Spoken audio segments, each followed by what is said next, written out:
Dude, sound is online.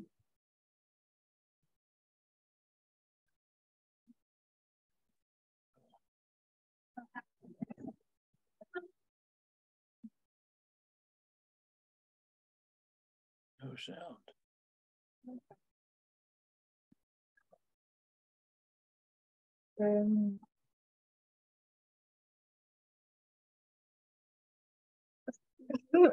Please start.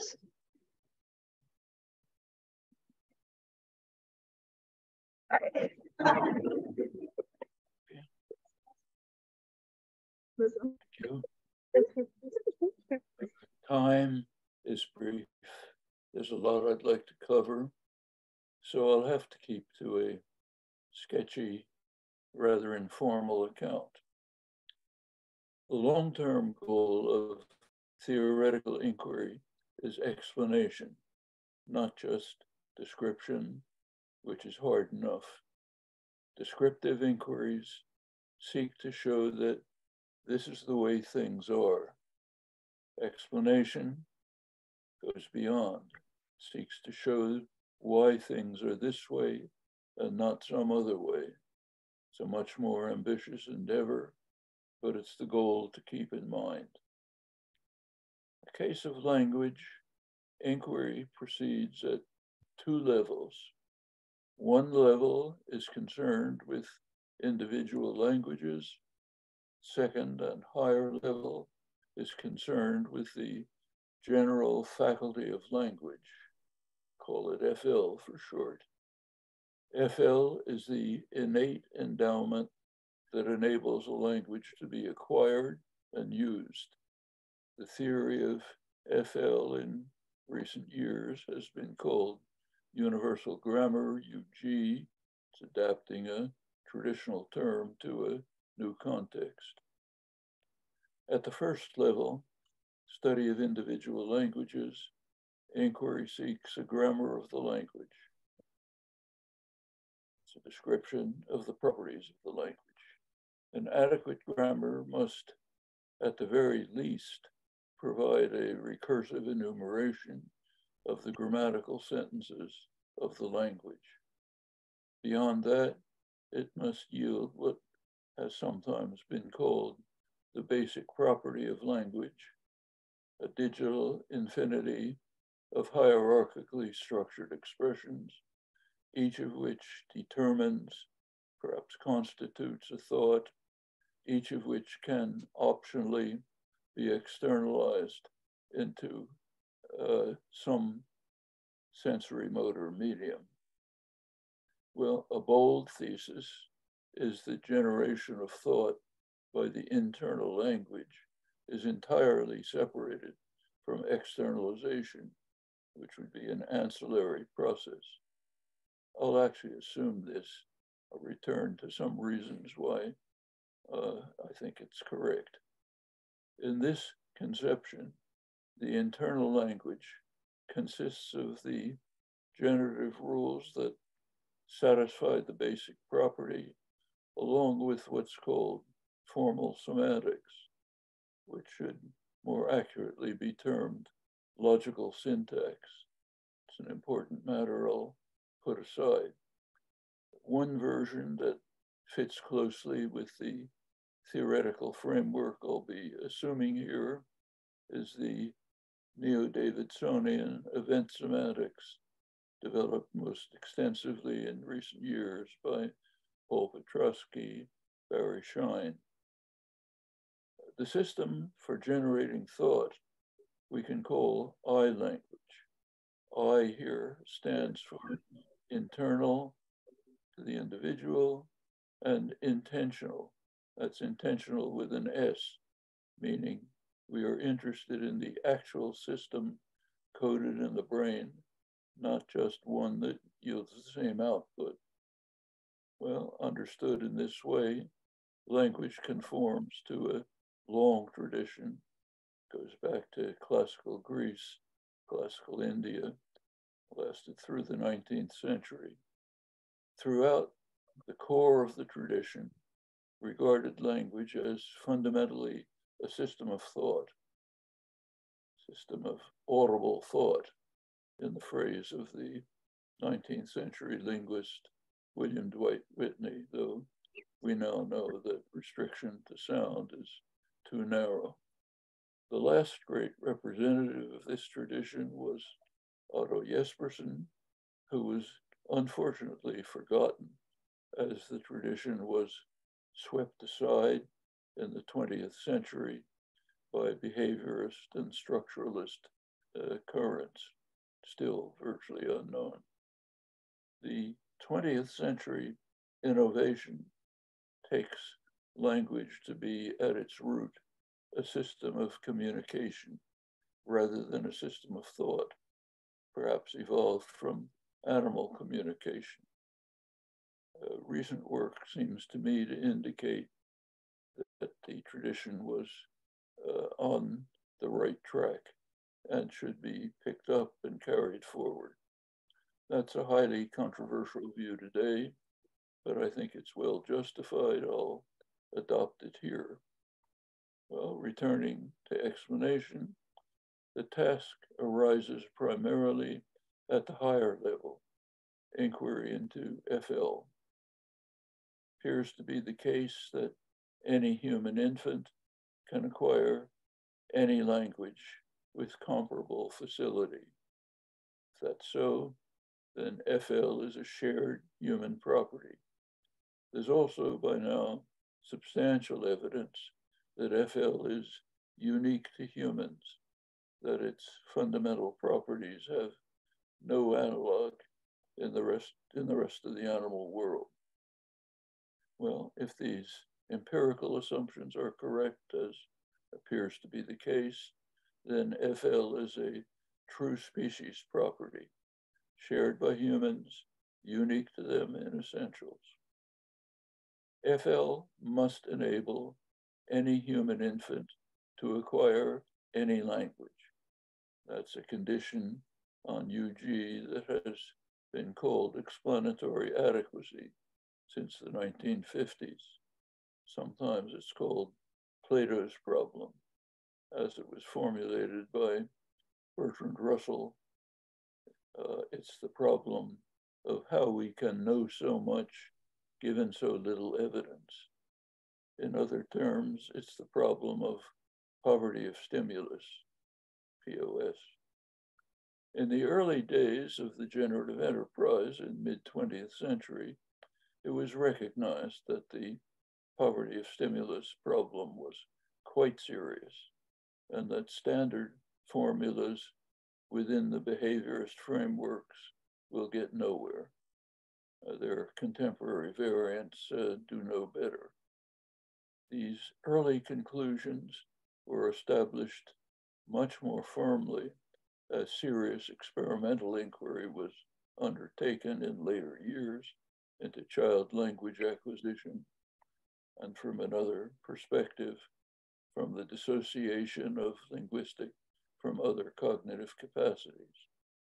It's been found that the problem of poverty of stimulus is far more severe than had been assumed. By now, it's been quite solidly established that the knowledge of language of 2 to 3-year-old children goes far beyond what they exhibit in behavior, and also that the gap between data available and knowledge attained is vast, which greatly deepens Plato's problem. The problem deepens. These results seem to suggest that FL must be quite rich to yield complex knowledge from impoverished data, while at the same time, FL must somehow accommodate the wide variety of languages.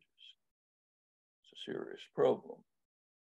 The problem deepens further when we turn to another condition that FL must satisfy, sometimes called Darwin's problem. How can FL have evolved under the conditions of human evolution? Though evidence is fragmentary, there are some plausible conclusions about these conditions. Modern humans appeared about 200,000 to 300,000 years ago. There is now genomic evidence that the small group began to separate not long after they appeared. They all share the faculty of language, which was presumably already in place. Prior to the appearance of modern humans, there's virtually no indication of significant symbolic activity in the archaeological record. Not long after their appearance, there's very rich evidence. Note that all these numbers are barely a flick of an eye in evolutionary time.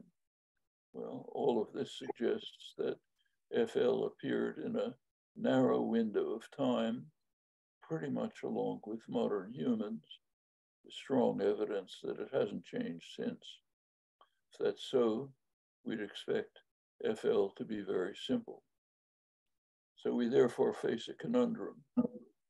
FL must be rich enough to handle Plato's problem, at the same time, simple enough to deal with Darwin's problem, and the apparent wide diversity of languages, all determined by FL, lurks in the background. Well, these are basic conditions that must be satisfied by UG. The conditions appear to be contradictory. Much of the search for explanatory theory in past years has been guided by this apparent contradiction. For the first time, I think we can now begin to see how the conundrum might be resolved. So let me turn to that. Let's begin with the problem of diversity. That problem would be greatly reduced if diversity of language is sequestered in a particular component of the overall system. The natural place to look is in externalization, excluding the I language operations that yield the thought system. That move has initial plausibility. For I language, the poverty of stimulus problems are overwhelming, generally insurmountable. For externalization, at least there's some direct evidence, what's heard or seen. Though this hasn't been firmly established, research is tending towards showing that the variety, complexity, easy mutability of language is indeed sequestered in externalization and superficial lexical properties that would leave generation of thought relatively fixed, maybe completely fixed.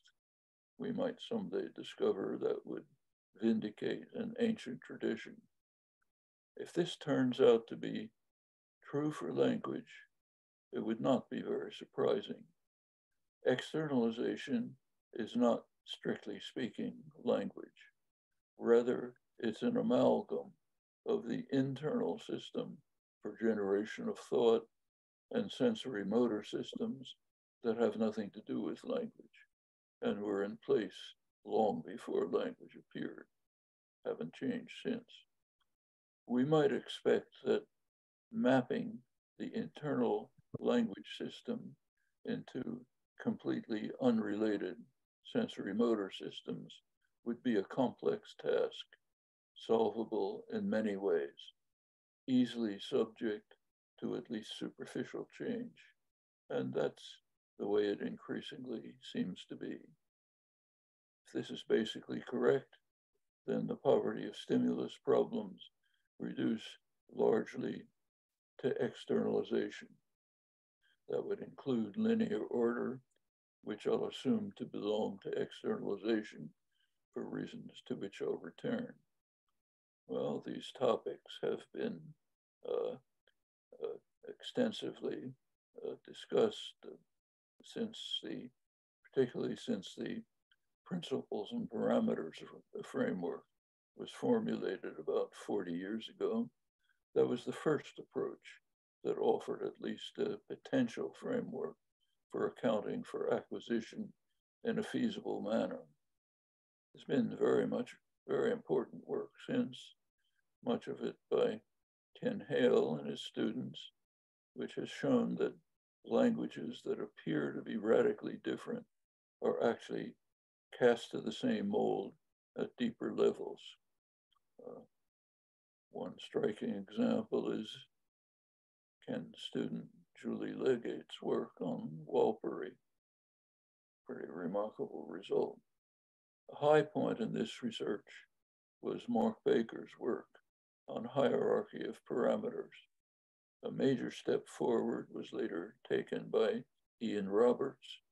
He has shown how very simple algorithms based on elementary cognitive principles can feasibly zero in on choice of parameters, testing the approach with thousands of languages of great typological variety. Very important work. David Lightfoot has developed a promising approach from a somewhat different point of view. I think we can say that the problem of variety of external systems, externalization systems, that problem is fairly well in hand in principle and partly in practice. And if externalization is the primary locus of variation, a large part of the conundrum is on its way to resolution, variety and learnability. Well, to proceed beyond, let's turn to some concrete examples. So let's begin with the most fundamental property of human language, one that's quite surprising in many ways, has rich consequences for cognition generally, which are not always sufficiently appreciated. I'm referring to the property called structure dependence. So for concreteness, let's review some simple, familiar cases. So begin with the operation of, incidentally, I'll be using some examples, but I'm not able to, I don't know how to share screen. They're simple enough, so I don't think it's necessary.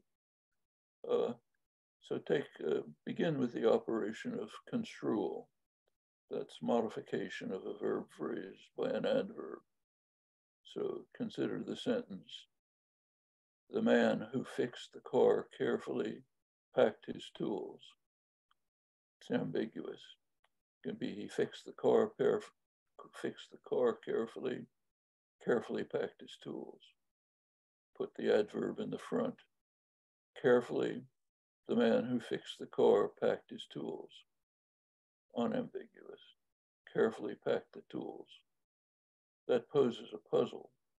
The adverb in initial position has to find a verb phrase to modify, but we ignore the simplest computation.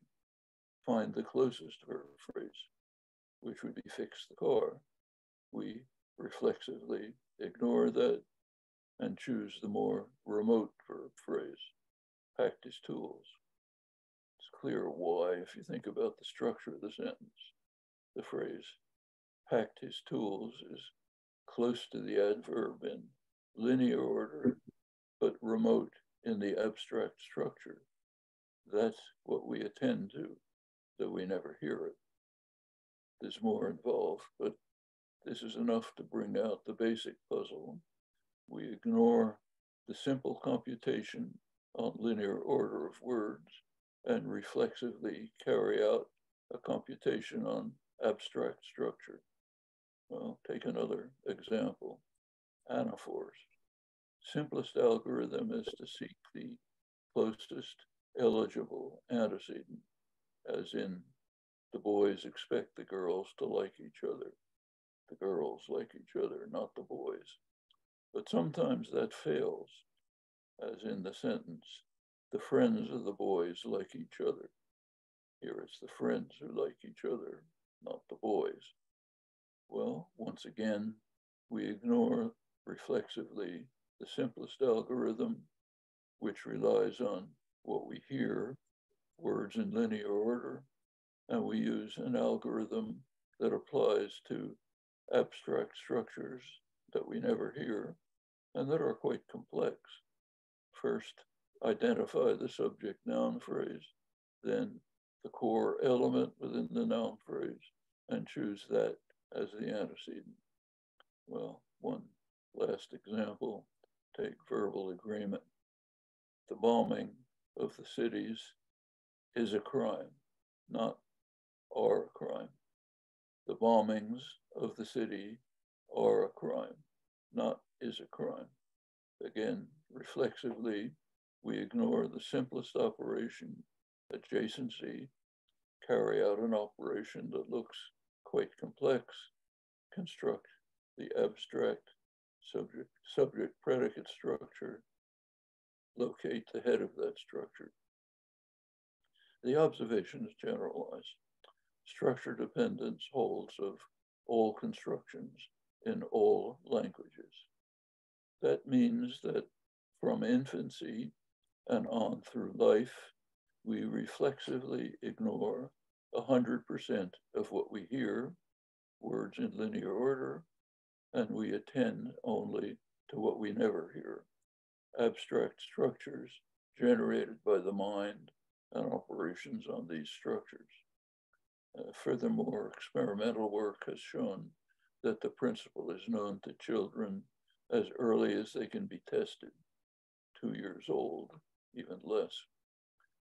Notice that this curious property is restricted to I language, generation of thought. Principle doesn't hold for externalization. Well, the simplest, in fact, only plausible conclusion is that I language and externalization are distinct systems. For I language, efficient computation ignores what is externalized. Furthermore, all of this must be part of the innately fixed FL property of UG. The conclusion further supports the thesis that I language, that is, language proper, is a system of generation of thought, as was assumed in the millennia-old tradition prior to the behaviorist structuralist revision in the early 20th century. Well, it's plain why languages use linear order for externalization. It's required by the speech organs, which cannot produce structures. In fact, sign language, which has the resources of visual space available, does not adhere strictly to linearization. Recall that the sensory motor organs used for externalization are completely unrelated to language in their nature, in their evolution. So it's not too surprising that I language, that is pure language, ignores the properties imposed by these non-linguistic organs. Well, with this in mind, we can turn to the why question. Why does UG force structure dependence? The optimal answer would be that this follows from the simplest possible form of UG, using the simplest operation for generating expressions. The simplest operation is unbounded binary set formation. That's the basis for what's called merge in the recent literature. And in fact, structure dependence does follow directly from the assumption that the compositional operations that yield language are reduced to merge. So to put it metaphorically, when Mother Nature created language, she found the simplest possible solution, which is incidentally the way evolution works generally. In fact, all of science, so it appears. It's a driving intuition of science since Galileo. It's now so broadly verified that Einstein called it the miracle creed that guides all serious inquiry. In the case of language, it's called the strong minimalist thesis, SMT. Reliance on merge as the sole structure building operation has many other crucial empirical consequences. I'll only be able to sketch a few in the time available. There's more in the literature and in progress. Well, reliance on merge as the sole structure building operation yields the core of the basic property, generating an infinite array of hierarchically structured expressions. We need only add that the primitive elements of the system are elementary concepts. Elaborated by merge, these become phrases. Translating straightforwardly into event semantics, these phrases would be the syntactic exponents of participants in events. Program along these lines, if it can be fully carried out, would complete the theory of generation of thought with externalization and ancillary system, one that has quite interesting properties. It's in part determined by the abstract eye language structures that it maps to the sensory motor system. Should add that the evolutionary origin of the most elementary concepts that serve as primitives, their origin is a complete mystery and will probably remain so. They have no analogs in the animal world. There's no record of their development, so there seems to be no way to study their origin. It's a special case of a more general conclusion by evolutionary biologist Richard Lewontin, who argued quite strongly that the evolutionary origins of human cognition are, for the most part, beyond the hope of any inquiry that we can imagine. There are, going back to merge, there are two logical possibilities for merge of X and Y. Either the two are distinct or one is part of the other, technically a term of the other, where A is a term of B if A is a member of B or a member of a term of B.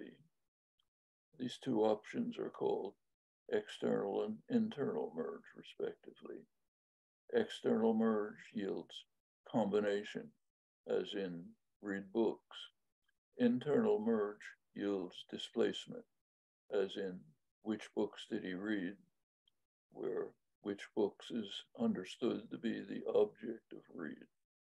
Well, in the past, it's been assumed by me in particular that combination by external merge is the expected and natural operation, and that displacement, while ubiquitous in language, is an anomaly, an imperfection that has to be explained away somehow.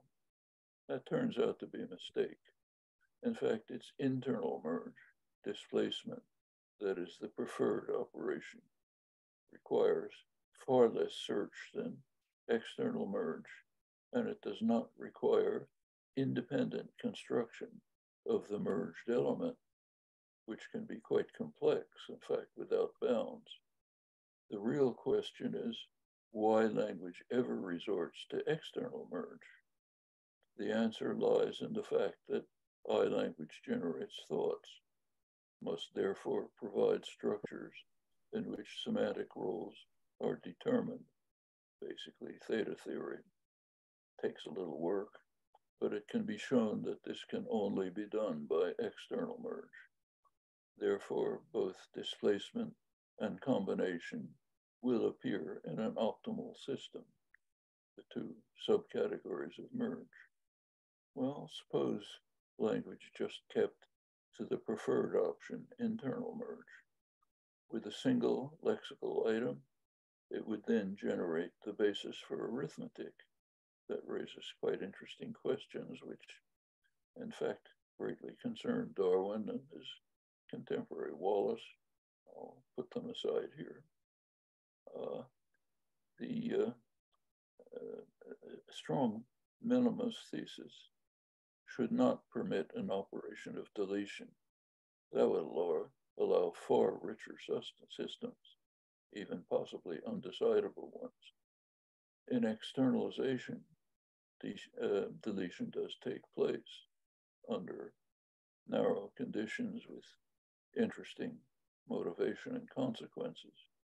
The motivation, however, does not apply to I language, which we may therefore assume has no deletion operations. It's simpler. Take then such simple cases as which books did you read? The I language yields which books did you read, which books? That's interpreted directly as for which books X, you read the books X. So merge, therefore, automatically yields the phenomenon of displacement with reconstruction. It's a topic that's been extensively studied, nothing to say about it. It falls out directly from the optimal system of generation, just as structure dependence does. Notice that what reaches our mind in this case is which books did you read, which books? But what reaches the ear, reaches consciousness, is which books did you read? Externalization removes all but one occurrence.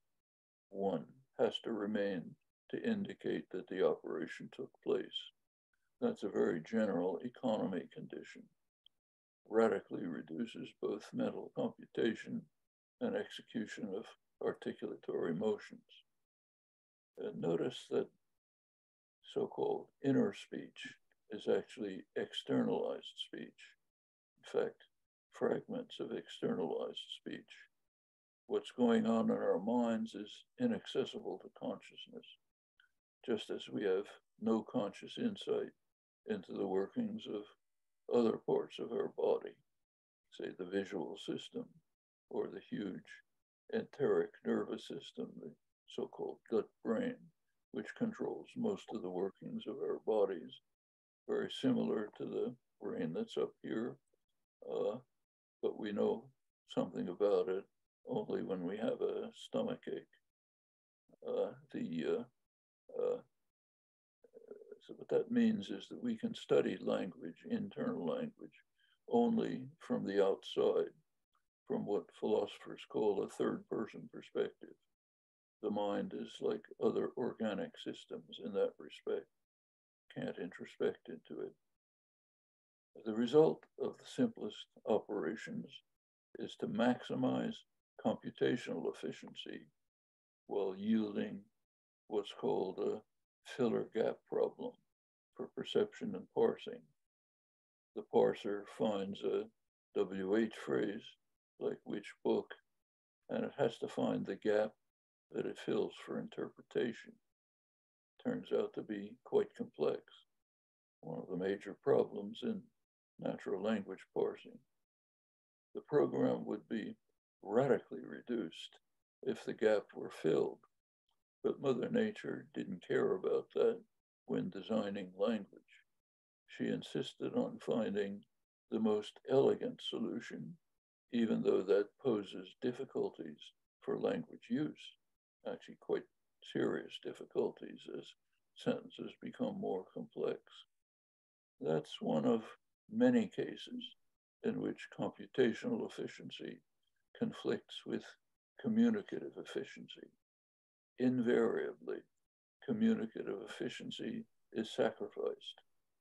That's more evidence for the traditional conception of language as fundamentally a system of thought used for communication and much else, but these are incidental properties. All of this is consistent with how evolution proceeds quite generally. Schematically, we can distinguish three cases, three stages of evolution. First stage, some disruption takes place. Could be a mutation, drift, gene transfer, a microorganism swallowing another one. It's what's assumed to be the breakthrough that led to complex cells, why we're not all bacteria. The second stage is reconstruction. Nature reconstructs the new entity in the simplest way, observing the miracle creed, paying no attention to how the new entity might be used. The third stage is winnowing. The outcomes that reproduce more effectively prevail. That's natural selection. Well, that suggests a reasonable scenario for language evolution. First, some minor rewiring of the brain took place, yielded the new property of recursive enumeration. Next step is reconstruction.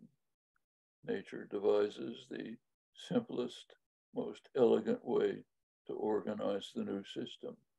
It's the strong minimalist thesis. Theta theory becomes available, possibly with more primitive origins. The computational procedures are given. They're just part of natural law. The winnowing stage is never reached, possibly because of lack of time. We're a very young species. Possibly, more interestingly, because the optimal system is so delicately designed that it's either all or none, which might turn out to be the case, so recent work suggests.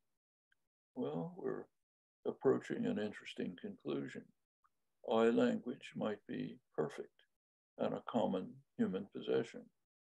That was actually proposed 25 years ago as the strong minimalist thesis. It was not then regarded as realistic. It was assumed to be maybe a long-term goal that might guide research. But recent work suggests something more audacious. The thesis might indeed be true, as evolutionary theory leads us to expect, along with science generally, and as empirical inquiry increasingly suggests. There is, in fact, a good deal of further evidence for these conclusions. I don't have much time, but take a couple of examples. So consider the distinction between trace and pro. I'm keeping to earlier terminology, now abandoned. The distinction is illustrated in such sentences as these, in this case to Luigi Burzio. Take the sentence, one interpreter each seems to be assigned to the visitors. If I spell it out fully, one interpreter each seems trace to be assigned to the visitors. I'll try one interpreter each tried pro to be assigned to the visitors. Doesn't work. Both sentences are fine without each, but the second one with try is barred with each present. The reasons are given by merge. The good sentence with seems is generated by internal merge. Therefore, what appears in the trace position is actually one interpreter each, as in one interpreter each was assigned to the visitors. That's fine. But I am internal merge cannot generate the sentence with try, where each is barred. There's good reasons for that, for principled reasons, which I don't have time to go into here. Internal merge must be to a non-theta position. That means that under internal merge, interpretation must be at the point of origin. It's reconstruction. That's not true for external merge. There are many interesting consequences discussed in the literature. I'll take just one. Just consider these two sentences. Someone stole many books from the library. Many books were stolen from the library. Well, both mean that a thief is on the loose. Compare the next. Many books are easy to steal from the library. meaning is totally different.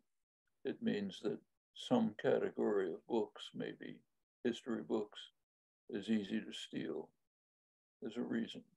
The reason is that the phrase many books is introduced by external merge in a theta position, the subject of the open sentence predicate to steal trace from the library.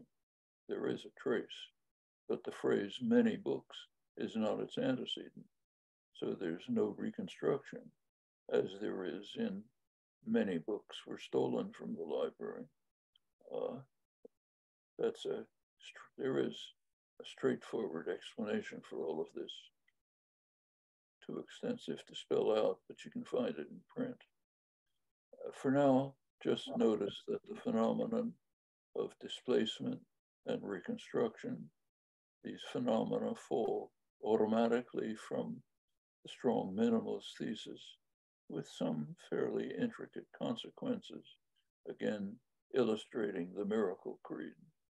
Well, little thought will show that these considerations suffice to yield the linguistic system of obligatory control, both subject and object control, one module of I language. Well, at this point, new questions arise. Why does the module of control exist with its curious properties?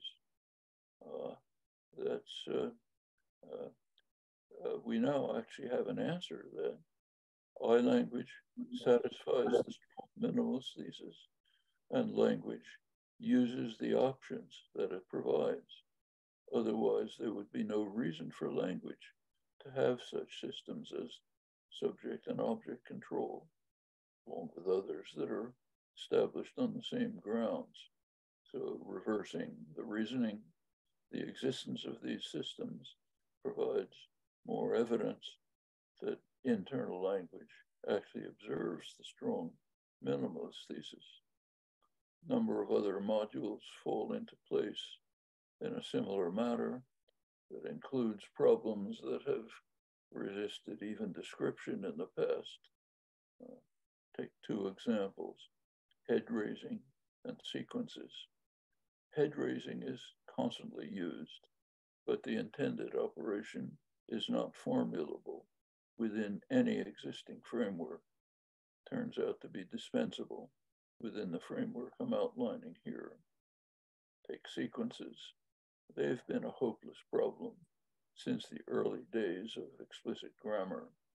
So take a simple example. Tom, Dick, and Harry danced and sang all night.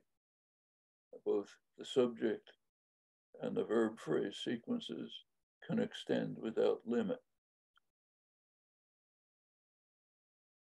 Within phrase structure grammar, that would require infinitely many rules.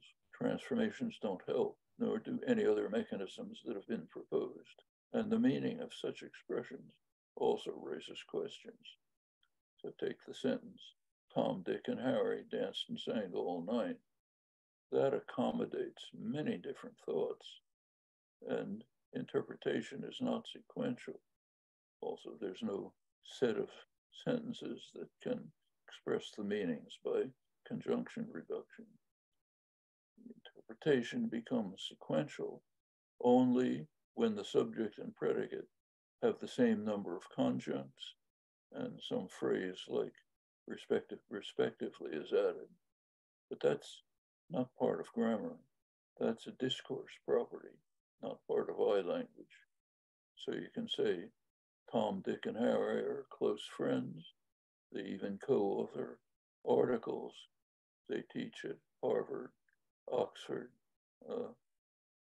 University in Mexico, respectively.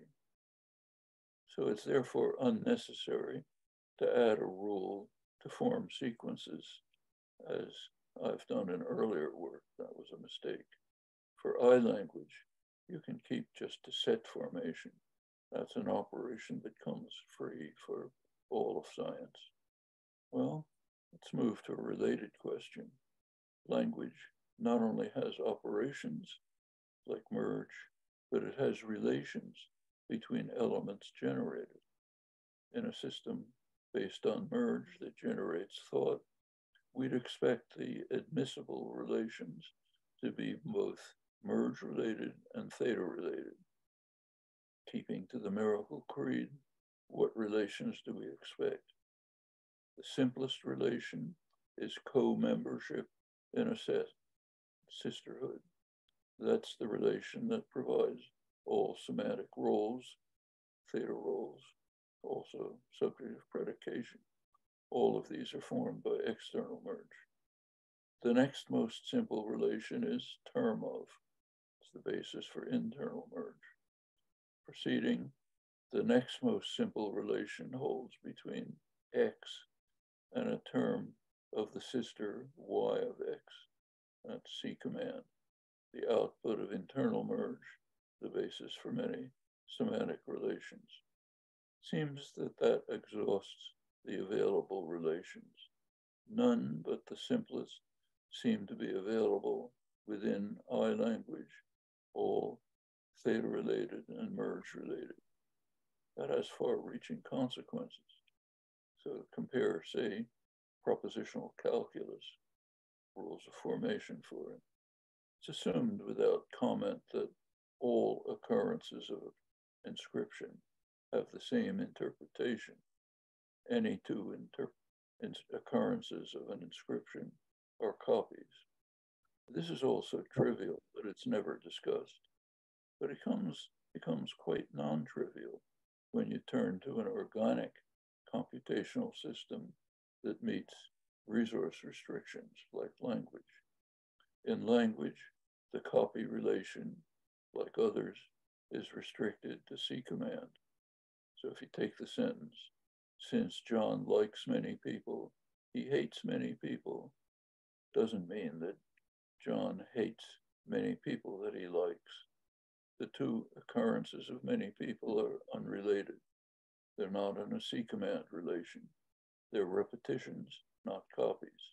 That's a distinction unknown in formal systems that have no resource restriction requirements. Notice that if X and Y are structurally identical and X C commands Y, then the copy Y deletes under externalization, as I already discussed. So in the iLanguage expression, many books were sold many books. The two occurrences of many books with the same interpretation, the lower one deletes, yielding many books were sold. But that doesn't happen in since John likes many people, he also hates many people, where the occurrences of many people are repetitions, not copies. If you look at the raising and control cases, trace, pro, and earlier terminology illustrates the same properties. So in the interpreter seems the interpreter to be assigned to the diplomats, the lower occurrence of the interpreter, the one is a copy with the same interpretation as the matrix subject, but not in the interpreter tried the interpreter to be assigned to the diplomats. There, the lower occurrence is a repetition with a distinct theta role from the matrix subject, though in both cases, the lower occurrence is deleted in externalization under C command, but with reconstruction only under internal merge, the only theta position of the copy pair. Well, remains to show how far we can extend such reasoning. Needless to say, that's an extremely challenging task.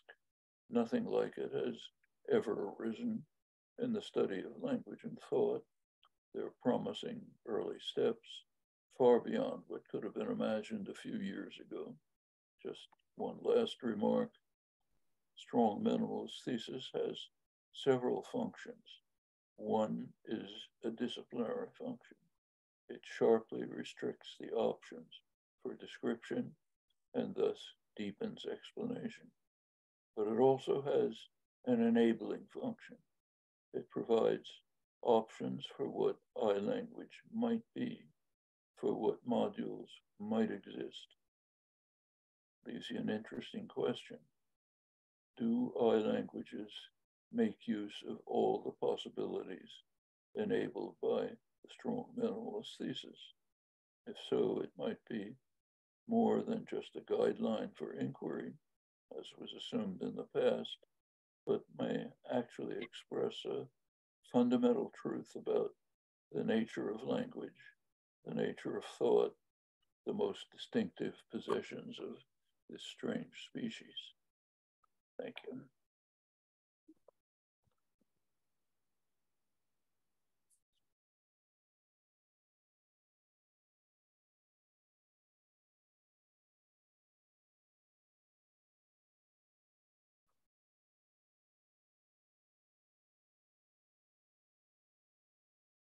Then yeah, I read it. Still. All right. So thank you to everyone for the talk. I think you can see you. That's always something. We will take a 15-minute break until 45. Yes, until 45. And we'll continue with the prayer. You try to take it.